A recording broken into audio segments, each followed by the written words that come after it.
Good News Media.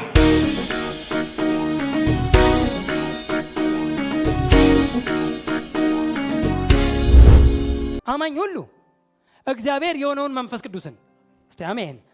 መንፈስ እግዚአብሔር ነው አይደል? መንፈስ ቅዱስ እግዚአብሔር ነው። ይሄን ተምረናል። ጌታ ይባረክ። እግዚአብሔር የሆነውን መንፈስ ቅዱስን አማኞች ሁሉ በመቀበላቸው ዲፈረንት ነን፣ የተለየን ህዝቦች ነን። አማኝ ሁሉ ቅዱስን መንፈስ ይዟል።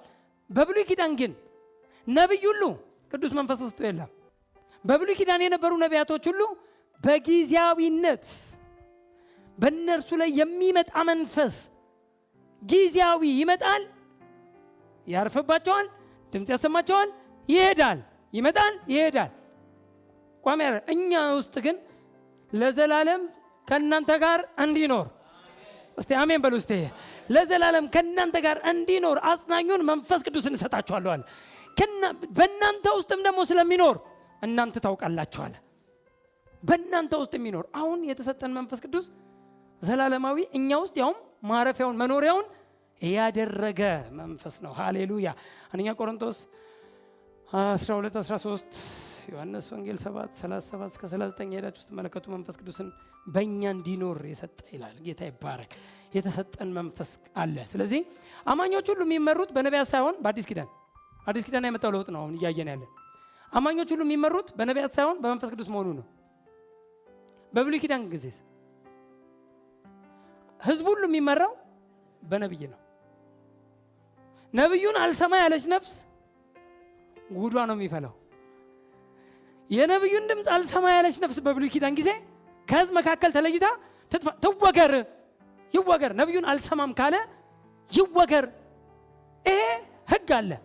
ነብዩን የማይሰማ ሰው ድንጋይ ተነስቶ ይወገር ነበረ። በብሉይ ኪዳን ጊዜ ሪስክ ነበር፣ አለመስማት አትችልም። ለዚህ ነው ህዝቡ ሐሰተኛ ነቢያት ሲያገኛቸው ዘኦንሊ ወርዶ ስለ ህዝቡ የሚናደደው እግዚአብሔር ብቻ ነበር።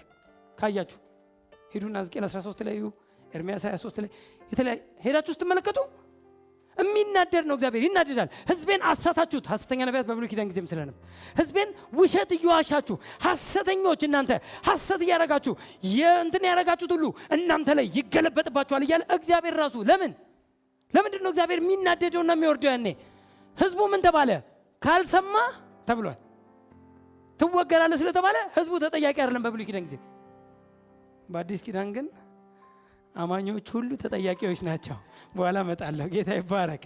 አማኝ ሁሉ ተጠያቂ ነው። በአዲስ ኪዳን እንደዛ የሚባል ነገር የለም። አሁን መርመር ተብሏል፣ ችግር የለም። አሁን ዝም ብላ አሜን በል የተባለ የለም። አሁን የአሁኑ ኪዳን ዲፈረንት ነው። በኋላ እንመጣበታለን። ሃሌሉያ።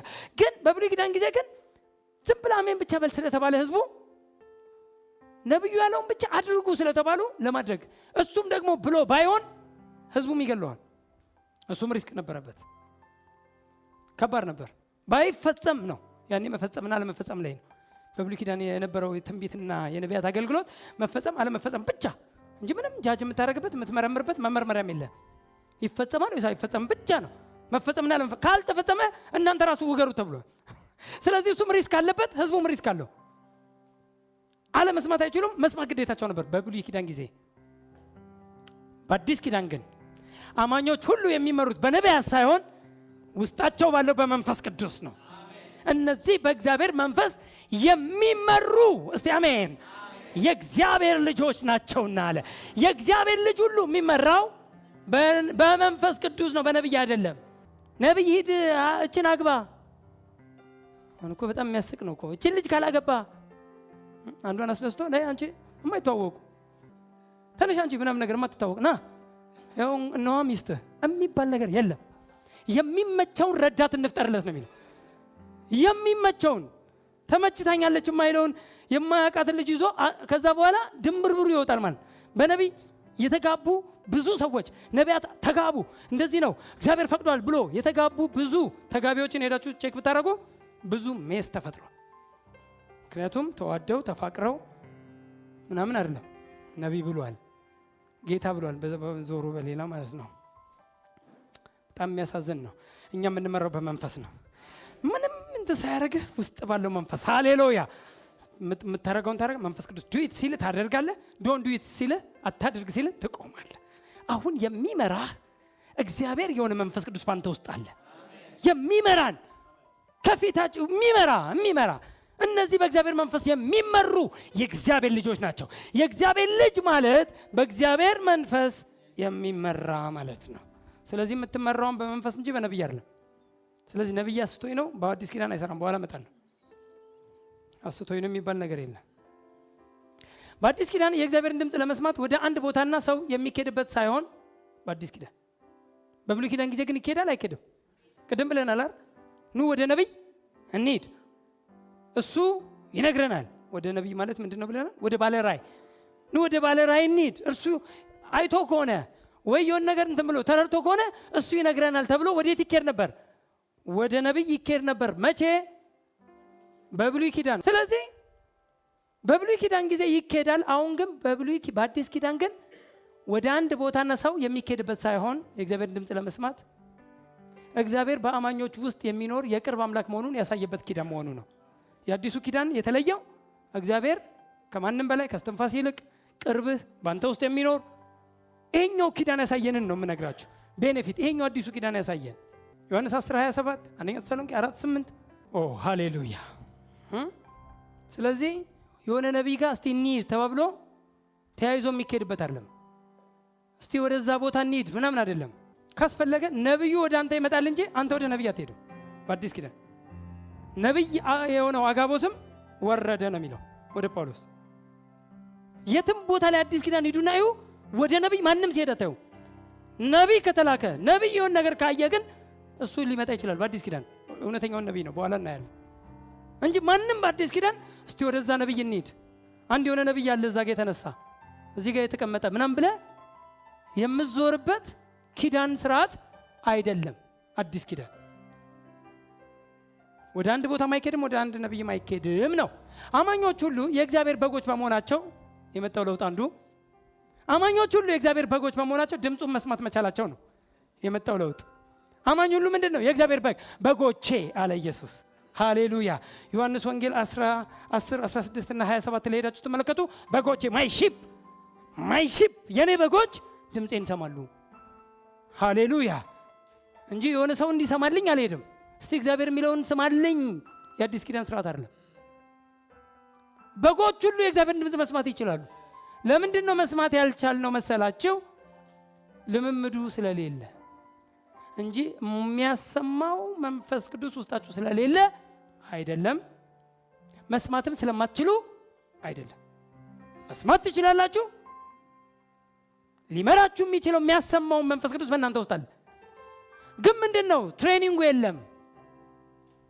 በኋላ የአዲስ ኪዳን ነቢያቶችን ስናገር ዝርዝሩን በደንብ ታዩታላችሁ ብዬ አምናለሁ። ግን እዚህ ጋር ኮት አድርጌ ማለፍ የምፈልገው በአዲስ ኪዳን የተሰጡት ነቢያቶች አንዱ የሚያደርጉበት ዓላማ ወይም የተጠሩበት ዓላማ ወይም ለዚህ አገልግሎት የተመረጡበት አንዱና ዋነኛው ዓላማ የእግዚአብሔር ሕዝብ የሆነው አማኝ ሁሉ እንዴት የእግዚአብሔርን ድምፅ እንደሚሰሙ ሊያስታጥቁ ነው እንጂ እነግርሃለሁ ሊልህ አይደለም። መካከል ቆሞ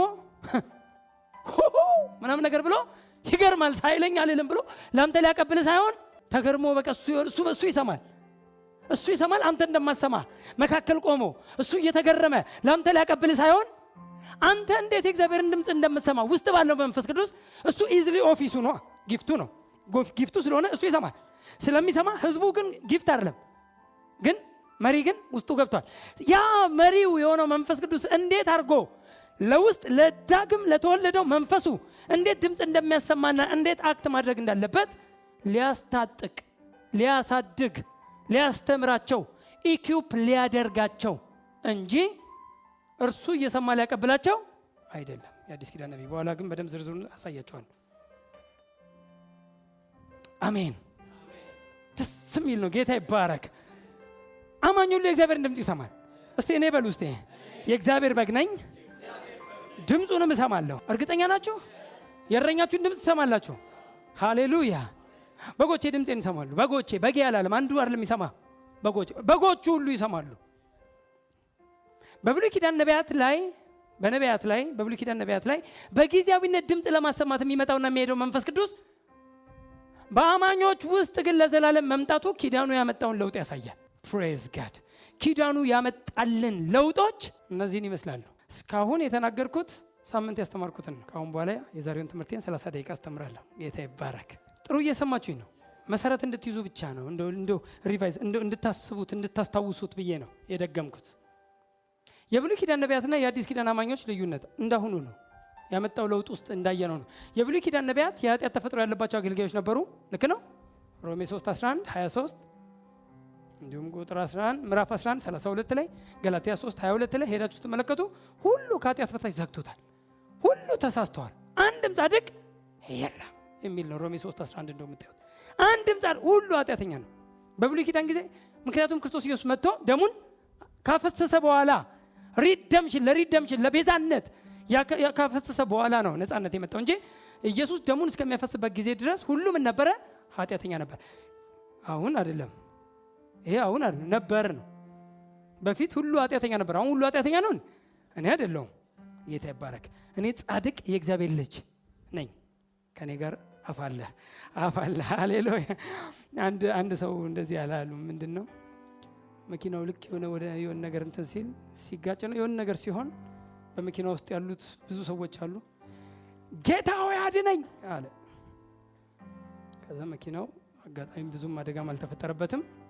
ተንገጫግጮ ምን ብሎ ቆመና አድነኝ ብቻ ትላለህ እንዴ ምናምን አለ። አንተ ማፋላ አለ። አፋላ እንዴ እኔ ራሴን ነው አንተ ማፋላ እንዴ አለና እኔ ጻድቅ የእግዚአብሔር ልጅ ነኝ። ሃሌሉያ። እስቲ እኔም ነኝ በለው። አጉተም ደግሞ እኔም የእግዚአብሔር ልጅ ነኝ። ሃሌሉያ። ኃጢአተኛ አይደለሁም። ሁሉ ከኃጢአት በታች የተባለ ያኔ ነው። አሁን ግን በክርስቶስ በማመን የእግዚአብሔር ጽድቅ ሆነናል። ሁለተኛ ቆሮንቶስ 5:21 ላይ እኛ በእርሱ ሆነን የእግዚአብሔር ጽድቅ እንሆን ዘንድ ኃጢአት ያላወቀውን እርሱን ስለኛ ኃጢአት አደረገው። እኛ በእርሱ ሆነን የእግዚአብሔር ጽድቅ እንሆን ዘንድ። እስቲ እኔ ጻድቅ ነኝ በሉ እስቲ። አንዱ የጽድቅ ትርጉም ራሱ ራይቸስነስ የሚለው ዲክሌር ኢነሰንት ማለት ነው። ንጹህ መሆንን ዲክሌር የምታረግበት ነው፣ የምታውጅበት ነው። በስራ ሳይሆን በስራው በክርስቶስ ስራ። ጌታ ይባረክ። የአዲስ ኪዳን አማኞች ግን የጽድቅን ተፈጥሮ የተቀበሉ ልጆችና አገልጋዮች ናቸው የሚለውን ሁለተኛ ቆሮንቶስ 3:6 እንዲሁም 5:21 ላይ ታገኙታላችሁ። ጻድቅ ነን እኛ አማኞች። ጌታ ይባረክ። እንዲሁም አገልጋዮች ነን እኛ። የአዲስ ኪዳን አገልጋዮች እንደሆን ዘንድ አበቃን አይልም 3:6 በመንፈስ እንጂ በፊደል ለማይሆን ለአዲስ ኪዳን አገልጋዮች እንደሆን ዘንድ አበቃን። we are qualified አበቃን። የአዲስ ኪዳን ቅድም ብለናል እኮ ካህን ምንድነው? አገልግሎታን። የክህነት ምንድነው? አገልግሎታን። ካህኖች አይደል? አገልጋዮች ነን። የአዲስ ኪዳን አገልጋዮች ኢንጆይ አድርጉ። ጌታ ይባረክ። እኔ አገልጋይ መሆን ፈልጋለሁ ምንባል አይደለም። ከተወለድክበት ቀን ጀምሮ አገልጋይ ነህ። አገልግሎት ማለት እችን ፑልፒት መያዝ አይደለም። ሰው አገልግሎት የሚመስለው ፑልፒት መያዝ ነው። በስራ ቦታም ራሱ ታገለግላል። በመንገድ ታገለግላል። በሄድክበት ቦታ ሁሉ ታገለግላል። አገር ስቀይር ታገለግላል። እየሰራ ታገለግላል። እስቲ እኔ ካህን ነኝ በሉ እስቲ። የትም ቦታ ፑልፒት ጋር ለማገልግሎት እናንተማ ታድላችሁ ይላል አንዳንድ ሰው። እኛ ነን እንጂ ለስጋችን ስሮጥ ይላል የሚባል ነገር የለም። ባለበት ቦታ ሁሉ አገልጋይ ነው። የብሉይ ኪዳን ነቢያት በጊዜያዊነት በእነርሱ ላይ የሚመጣ የጌታ መንፈስ ወይም የእግዚአብሔር ልጅ አማካኝነት ይመራሉ ብለናል። እሱን ቅድም አይተነዋል። አንደኛ ሳሙኤል 10:10 ላይ ሄዳችሁ በጊዜያዊነት የሚመጣ የእግዚአብሔር መንፈስ መጣችበት ይላል። አንደኛ ሳሙኤል 10:10 19:23 እዛው አንደኛ ሳሙኤል ላይ እንዲሁም ሁለተኛ ነገሥት 3:15 ሕዝቅኤል 3:22 ላይ ሄዳችሁ ስትመለከቱ የእግዚአብሔር መንፈስ መጣችበት እንዲህም ብሎ ትንቢት ተናገረ። የእግዚአብሔር እጅ መጣችበት ከዛ እንዲህም ብሎ ተናገረ። የሚናገረው በጊዜያዊነት የሚመጣ መንፈስ ወይም በጊዜያዊነት በሚመጣ የእግዚአብሔር እጅ ወይም ኃይል ወይም እግዚአብሔር በጊዜያዊነት። ለምን በቋሚነት እሱ ውስጥ መኖር አይችልም? ለምን? ኃጢአተኛ ስለሆነ። በኃጢአተኛ ውስጥ ቅዱሱ እግዚአብሔር መኖር ስለማይችል ቢፈልግም መኖር አይችልም። ህዝቡ እርኩስ ነው፣ እርሱ ግን ቅዱስ ነው አይደል እንዴ? ስለዚህ ቅዱስ የሚያደርገውን ደሙን እስካላፈሰሰ ለአንድ ጊዜ ለአንድና ለመጨረሻ ጊዜ አለ እንደውም ዕብራውያን 10:10 ለአንድና ለመጨረሻ ጊዜ ባፈሰሰው ደሙ ተቀድሰናል። ደሙ ሳይፈስ ቅድስና የለም። ደሙን አፈሰሰ፣ ቀደሰን፣ ንጹሃን አደረገን። ያኔ ግን እርኩስ ነው። ስለዚህ በጊዜያዊነት ነው በእነሱ ላይ የሚመጣው። በእኛ በአዲስ ኪዳን አማኞች ውስጥ ግን ለዘላለም የሚኖር መንፈስ ቅዱስ ተሰጥቶናል። ሮሜ 8:14 የምንመራበት የብሉይ ኪዳን ነቢያት ከውጭ ወደ ውስጥ በሚመጣ የመንፈስ ቅዱስ ድምፅ የሚሰሙ ሲሆን ከውጭ ወደ ውስጥ ቮይሱ ከየት ነው? አውትሳይድ ነው። አውትሳይድ ኢን ነው። የኛስ ኢንሳይድ አውት ነው። ጌታ ይባረክ። በአማኞች ግን በውስጣቸው ሆኖ የሚናገር መንፈስ ቅዱስ ድምፁን የሚሰሙ ናቸው። ሃሌሉያ። አማኞች ሁሉ የእግዚአብሔርን ድምፅ መስማት ይችላሉ። ፕሬዝ ጋድ። ውስጣቸው ምን አለ? ቅዱሱ መንፈስ አለ። ድምፅ ያሰማቸዋል። እችን ትንሽ ማየት ፈለግኩ መሰለኝ። ጌታ ይባረክ። ሐዋርያ ሥራ ምዕራፍ 21 አንድ ጊዜ ሐዋርያ ሥራ ምዕራፍ 21 ከ20 ጀምሮ የነበረ ታሪክ ነው። እኔ 21ን ብቻ እንትን አደርጋለሁ። ግን ምዕራፍ 20 ውስጥ የምታገኙት አንድ ፓርት አለ። ምንድን ነው? ጳውሎስ ወደ ኢየሩሳሌም እንዳይወጣ ወይም በኢየሩሳሌም የሚገጥመውን ነገር መንፈስ ቅዱስ ምን እያለው ነበር? እየነገረው ነበር። ምናልባት ቁጥር 22 ላይ ከቁጥር 22 ጀምሮ 22 ላይ ትንሽ ላሳያችሁና 21 ልግባ። አሁንም እነሆ እኔ በመንፈስ ታስሬ ወደ ኢየሩሳሌም እሄዳለሁ፣ በዚያም የሚያገኘኝ ምን እንደሆነ አላውቅም። ነገር ግን ጨርሱልኝ፣ መንፈስ ቅዱስ እስራትና መከራ ይቆያል ብሎ በየከተማው ይመሰክርልኛል። መንፈስ ቅዱስ ምን ይለዋል? እስራትና መከራ ይቆያል። እዛ ስትሄድ ትታሰራለህ፣ መከራም ያገኛል። ትታሰራለህ፣ መከራም ያገኛል የሚለው ማን ነው? መንፈስ ቅዱስ። መንፈስ ቅዱስ እያለው ነው። በየከተማው ይመሰክርልኛል አለ። እችን ሐሳብ ያዙና ወደ 21 ልምጣ። ቁጥር 1 ልናገርና ቁጥር 24 ከእነርሱም ተለይተን ተነሳን፣ በቀጥታ ሄደን ወደ ቆስ፣ በነጋውም ወደ ሩድ፣ ከዚያም ወደ አጥራ መጣን። ወደ ፊንቄም የሚሻገር መርከብ አግኝተን ገባን፣ ተነሳን እያለ ይናገርና ቁጥር 4 ላይ እዛም ስንደርስ አለ ደቀ መዛሙርቱንም ባገኘን ጊዜ፣ እሷን የፈለግኩት ደቀ መዝሙሩንም ባገኘን ጊዜ በዚያ 7 ቀን ተቀመጠን። እነርሱም ጳውሎስን ወደ ኢየሩሳሌም እንዳይወጣ በመንፈስ አሉት። ከኔ ጋር ናቸው። እነማ? የሚገርም ነው። ነብይ ነው እንዴ ያለው? መጀመሪያ ማን ነው? ደቀ መዝሙር። እዛ ያገኘናቸው ደቀ መዝሙር እነሱም ይሰማሉ። ለእኔ መንፈስ ቅዱስ መጀመሪያ ነግሮኛል። 20 ላይ መንፈስ ቅዱስ እስራትና መከራ ይቆያል ብሎኛል። ከዛ ሄድንና እዛ ደግሞ ስንደርስ ፊንቄ ደግሞ ስንደርስ እዛ ስንደርስ ደግሞ በዚያ ያሉ ደቀ መዝሙር ደግሞ እስራትና መከራ ይቆያል አሉኝ። እነሱም ነገሩኝ። ምንድን ነው? አሁንም ኮንፈርሜሽን ነው። ለሱ ምንድን ነው? ኮንፈርሜሽን ነው። ግን ማን ነው ኮንፈርሜሽኑን የሚነግረው? የመጀመሪያው መንፈስ ቅዱስ። በማ በኩል? በአማኞች። እናንተ ሁሌ ወደ ነብይ እንዳጠቆሙ ነው። አማኞች መንፈስ ቅዱስን ይሰማሉ። በደቀ መዝሙር ቀጥሎ ስትሄዱ ደግሞ አሁን ደግሞ ትንቢት የሚናገሩ ደግሞ ታገኛላችሁ። ከዛ በኋላ ደግሞ ነቢይ ደግሞ ታገኛላችሁ። ትንሽ እንሂድ እንዴ? እሺ። ጊዜውን በፈጸምን ወጥተን ሄድን፣ ሁላችንም ካለ በኋላ 10 ላይ እሺ፣ አያሌ ቀን ተቀምጠን ሳለን እሺ፣ ከ8 ልጀምረው፣ ግድ የለም ትንቢቱን የምናየው ትንቢት ተናጋሪዎቹ ነው። በነጋውም ወጥተን ወደ ቂሳሪያ መጣን። ቂሳሪያ መጣን፣ አገር ቀየሩ። ከሰባቱም አንድ በሚሆን በወንጌላዊ ፊልጶስ ቤት ገብተን በእርሱ ዘንድ ተቀመጥን። ይህ ሰውዬ ምን ነበር? ዲያቆን ነበር። በፊት ለዲያቆንነት ነው። ሂዱና ሐዋርያ 7 ላይ እዩ። ዲያቆን ሊሆን ነው የተመረጠው። ከሰባቱ ዲያቆናት አንዱ ፊልጶስ ነው። ዲያቆን የነበረው ግን በዛው ስራውን ሲቀጥል ጊፍቱ ተገለጠ። ጊፍቱ ምን ሆነ? ወንጌላዊ። እስቲ አሜን። የመጀመሪያ ዲያቆን ሊሆን ነው። ከዛ ሄደ ሰማሪያ፣ ሙሉ ሰማሪያን ሼክ አድርጎ ነው የመጣው። ሰማሪያን ሼክ አረገ። ቀልድ እኮ በጣም እኮ የሚገርም ነው። ያኔ 1:8 እምቢ ስትል 8:1 ይመጣባል ይባላል። 1:8 መንፈስ ቅዱስ በእናንተ ላይ በመጣ ጊዜ ምስክሮች ትሆናላችኋል፣ ትሄዳላችሁ፣ ትመሰክራላችሁ አለ። ምስክሮቼ ትሆናላችሁ ካለ በኋላ 8:1 ላይ ምንም ዝም ብሎ ተሟሙቀው ሐዋርያቶች ቁጭ ሲሉ 8:1 ላይ ስደት መጣ። ለዛች ለኢየሩሳሌም ቤተክርስቲያን ልክ ሲመጣ ስደቱ ሲመጣ 1:8 እምቢ ስትል 8:1 ይመጣል የሚሉት አለ። ስደት ሲመጣ ህዝቡ ሁሉ ምን ሆነ? ተበተነ። ሲበተን አንድ ሀገር የኔ ናት ብሎ ሄደ። እስቲ አሜን በሉ። እስቲ ስፒሪቱ እየገባችሁ ነው? ይሄ እንትን ዲያቆን የነበረ እንጀራ የሚያደርስ ሳህን የሚመልስ የነበር ዲያቆን በወቅቱ ምግብ የሚያበላ ነው። እኛ ማዕድን እናገለግል ዘንድ አይገባም ብለው ነው ሐዋርያቶች። እኛ የእግዚአብሔርን ቃል ትተን ማዕድን እናገለግላለን እንዴ? ሰባት ሰዎች ብንመርጥ ይቻላል ማዕድ አገልጋይ ብሎ የተመረጠ ማዕድ አገልጋይ የነበረ እኮ ነው። ሲበተን ኢየሩሳሌም ምንድነው ሰማርያ ሲገባ ሙሉ ሼክ አረገ። የሰማርያ ዋናው ጠንቋይ እንኳን ሳይቀር ሲሞን እንኳን ሳይቀር ጌታ እንደተቀበለ ይናገራል ታሪክ።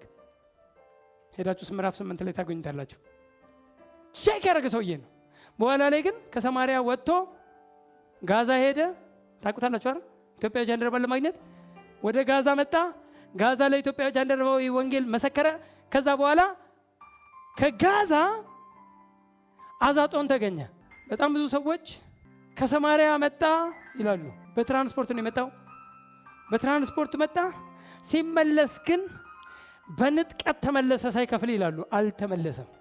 አልተመለሰም። ወደ ሰማርያ ሲጀመር አልሄደም። ከሰማርያ መጣ። እዛ ተገኘ። እንትን ምንድነው ወንጌል መሰከረለት በጋዛ። ከዛ በኋላ መንፈስ ወዴት ነጠቀው? ወደ አዛጦን። በጋዛና በአዛጦን መካከል ላይ በረሃ ነው፣ 30 ኪሎ ሜትር በረሃ። ስለዚህ በረሃውን ዝም ብሎ በእግሩ ከሚፈጋ ጫማው ከሚላጥ ነው መንፈስ ቅዱስ ወደዛ ይነጠቀው። እዛ ሄደ። ከአዛጦን ጀመረ። በተለያዩ ከተሞች ግራፉ ቢኖር አሳያችሁ ነበር። በተለያዩ ከተሞች እየመሰከረ ከተማዎችን ሼክ እያደረገ ሰማርያ አልተመለሰም። ሰማርያ ሙሉ ከሞላ በኋላ አልተመለሰም። ሄደ። በኋላ ላይ መኖሪያውን በቂሳሪያ አደረገ። ሄደና አንድ ሀገር ላይ እዚህ እኖራለሁ አለ። ምን የምትባል ሀገር? ቂሳሪያ። ይሄንን ነው እዚህ ጋር የሚናገረው። ወደ ታሪክ እንዴት አመጣህ እንዳትሉኝ እንጂ በነጋው ሞተን ወደ ቂሳሪያ መጣን። ከሰባቱ አንድ በሚሆን በወንጌላዊ ፊልጶስ ቤት ገብተን በእርሱ ዘንድ ተቀመጥን ካለ በኋላ ቁጥር 9 ለእርሱም ትንቢት የሚናገሩ 4 ደናግል ሴቶች ነበሩት። ምን ይናገራሉ እነዚህ? ትንቢት የሚናገሩ ብሎ ቀጥሎ ግን ነብይ ነው ያለው። ቀጥሎ 10 ላይ አያሌ ቀን ተቀምጠን ሳለን ነብይ የነበረ አጋቦስ። ይሄን ነው የፈለኩት። ትንቢት የሚናገር ሌላ፣ ነብይ ሌላ። ትንቢት የሚናገሩ አሉ አለ። ቀጠለና ግን ነብይ በኦፊሱ ጠራው። የእንትና ልጆች ግን ትንቢት ተናጋሪ ናቸው እንጂ ነብይ አይደሉም። ትንቢት የሚናገር ሁሉ ነብይ አይደለም። ነብይ ግን ትንቢት ይናገራል። ነብይ ትንቢት ሊናገር ይችላል እንጂ ትንቢት የሚናገር ሁሉ ነብይ ነው ማለት። እንደውም ጳውሎስ ሁላችሁ ነብይ ናችሁን አለና በኋላ ላይ ግን ሁላችሁ ትንቢት እንድትናገሩ ግን እወዳለሁ። እስቲ አሜን። አማኝ ሁሉ ምን እንዲናገር ተፈቅዷል?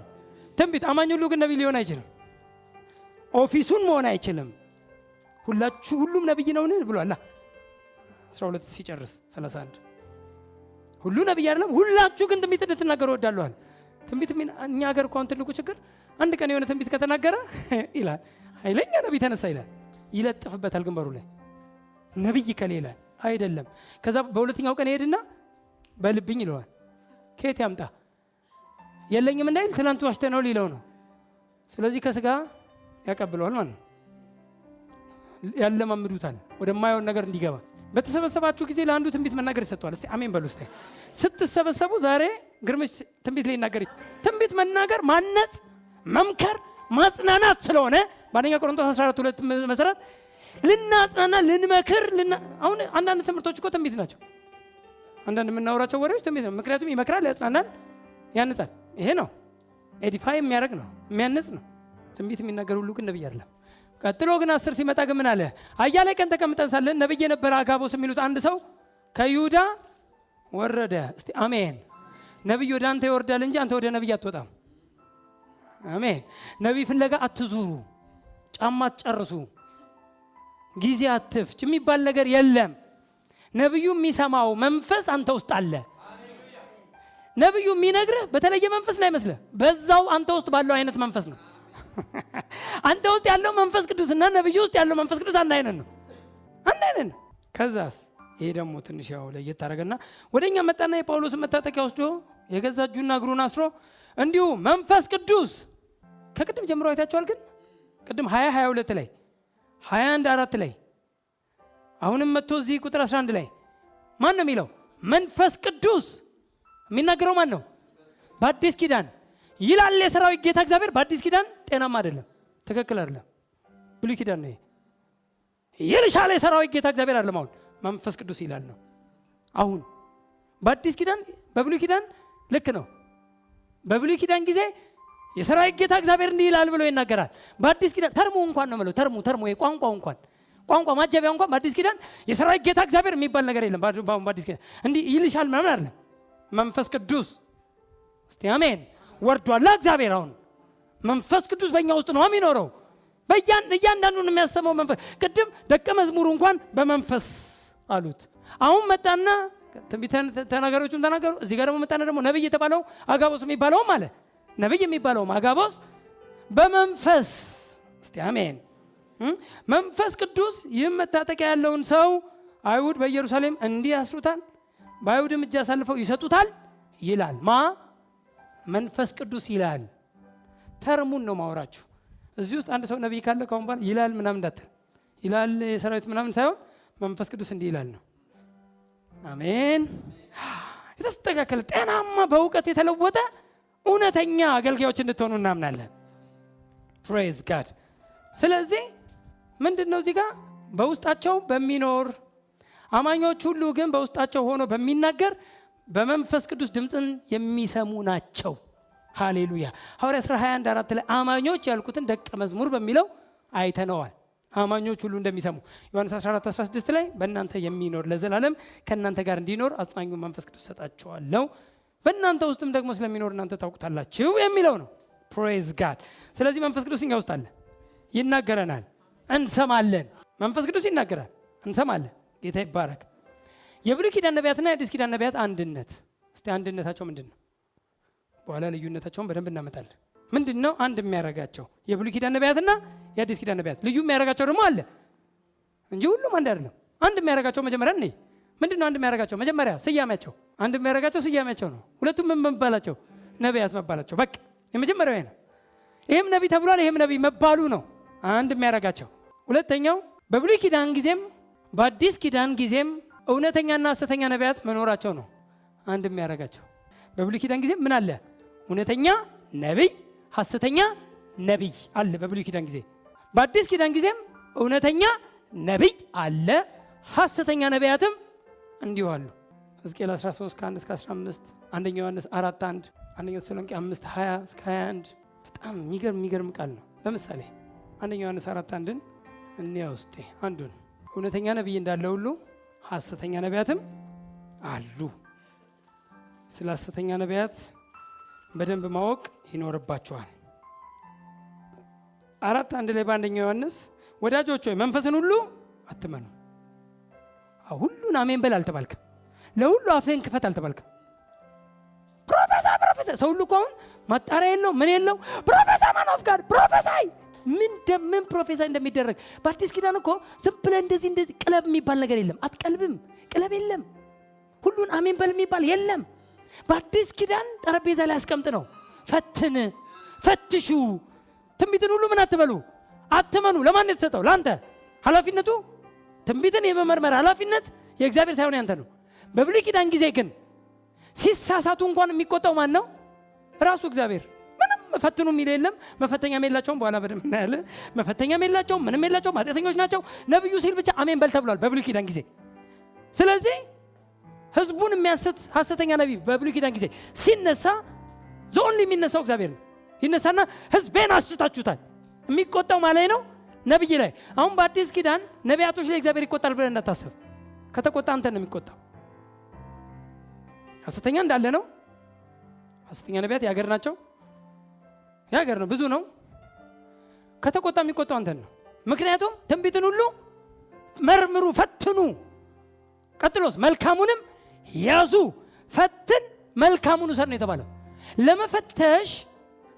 ለመፈተሽ ረጋ ማለት ያስፈልጋል። ጌታ ይባረክ እንጂ በለው ተብሎ የሚያመልጥ ነገር የለም። የትም አያመልጥም። ቁጭ አድርገው ቴብል ላይ ሁሌ ነው የምለው እኔ እንደ ምግብ መጀመሪያ ቴብል ላይ አስቀምጠው ለመፈተሽ ረጋ በል። ሁሉን አሜን አይባልም። እኔ እኮ አሁን እኮ ሲያስጨንቁ ራሱ አንዳንዴ ሳይ በጣም ነው የምናድደው።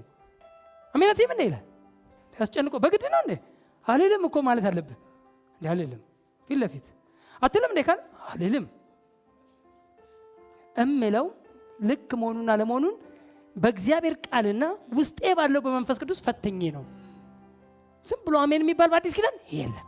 የብሉይ ኪዳን ጊዜ አይደለንም ማለት አለብህ። ፈትሼ ነው። አንዳንዱ በቃ እንዴት እንደሚቆጣ ይላል። የሆነ በቃ አንተን ድምብርብር እኮ ነው የሚያደርጉት እኮ በጣም አስደንጋጭ። ምክንያቱም ዝም ካልክ እንደውም ተቃዋሚ የሆነ ነገር ያመጣባል። ምን እኛ ሀገር ችግር ከጀርባ መንፈስ ለማስገባት ችግር የለም። የተቃዋሚ መንፈስ ይላል። የሚቃወመኝ መንፈስ ይታየኛል ይላል። ምን ችግር አለበት ለማለት ምንም ችግር የለበትም። ዝም ካልክ የማትስቅ ከሆነ የማትንገበገብ ከሆነ ትዕቢተኛ ነው የምትደረገው። ተቃዋሚ መንፈስ የሆነ የሚቃወም መንፈስ ይታየኛል አንድ ሰው በመካከላችን ምናምን ይላል። እንዲህ የሚባል ነገር የለም። እንዲህ አጭበርብረም አወናብደም ግራ አጋብተም ሰው እኮ የሚጠቅመውን አይደል መውሰድ ያለበት። ማደነባበር አያስፈልግም። እኔ አሁን ይህን ሳወራ እውነተኛ ነቢያቶች ከዚህ ውስጥ እንደምትወጡም እያመንኩ ነው። ግን አታደነባበር ነው። እሺ አታደነባበር፣ ሪላክስ። አሁን እኔ ትንቢት እናገራለሁ ወይም ደግሞ እንደዚህ ነው፣ ከዛ አንተ ግን ፈትሻችሁ ውሰዱ ነው ማለት ያለበት። ሪላክስ አድርግ፣ ግድ የለም። ለምን አላስቀበልክም ብሎ እግዚአብሔር አይገርፍም። አስጨንቀ ለምን አላስቀበልክም ህዝቡን አይልም። ስለዚህ በጣም የሚገርመው ዮሐንስ በወቅቱ ኖስቲሲዝም የሚባሉ የስተት አስተማሪዎች ስለነበሩ በዚህ በዮሐንስ በጻፈበት ጊዜ ኃይለኛ የስተት አስተማሪ አንደኛው እነዚህ የስተት አስተማሪ አንዱ የሚያስተጋቡት የነበረው ክርስቶስ ኢየሱስ በስጋ አልመጣም ብለው በስጋ ምንም የተከፈለልን ነገር የለም ብለው የሚያስተምሩ አስተማሪዎች ስለነበሩ በወቅቱ ምንም የከፈለልን የለም ስለሚሉ አስታኮ ዮሐንስ ማወቅ አሁን ብዙ ነገር ካያችሁ በስጋ ለምሳሌ አንደኛ ዮሐንስ ምዕራፍ 1 የዳሰስ ነው ያየው ነው የቀመስ ነው አይልም። እግዚአብሔር ይዳሰሳል ወይ እግዚአብሔር ይቀመሳል ወይ እግዚአብሔር አሁን ምንድነው የዳሰስ ነው ያየነው ምናምን ሲባል ምዕራፍ 1 ቁጥር 1 ላይ በወቅቱ እግዚአብሔር የለም ስለ አረኛ ዳሰነዋል እያሉ ነው ጴጥሮስ።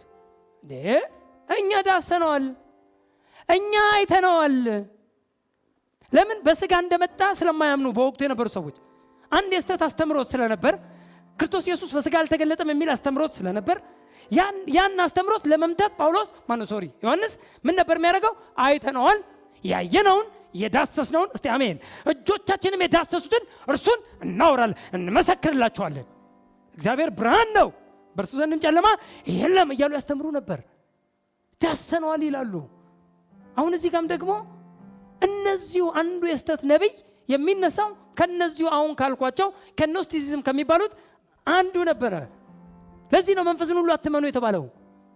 አንደኛ ዮሐንስ ምዕራፍ 4 ቁጥር 1 ወዳጆች ሆይ መንፈስን ሁሉ አትመኑ፣ ነገር ግን መናፍስት ወይም መንፈሶች ከእግዚአብሔር ሆነው እንደሆነ መርምሩ። ለማን የተሰጠው ኃላፊነቱ? መርምሩ። ዝም ብላ አሜን በል አልተባለም። መርምሩ። አንደኛ ተሰሎንቄ 5:20-21 ትንቢትም መርምሩ አለና ቀጥሎ ምን አለ? ብዙዎች ሐሰተኞች ነቢያት ወደ ዓለም ወጥተዋልና።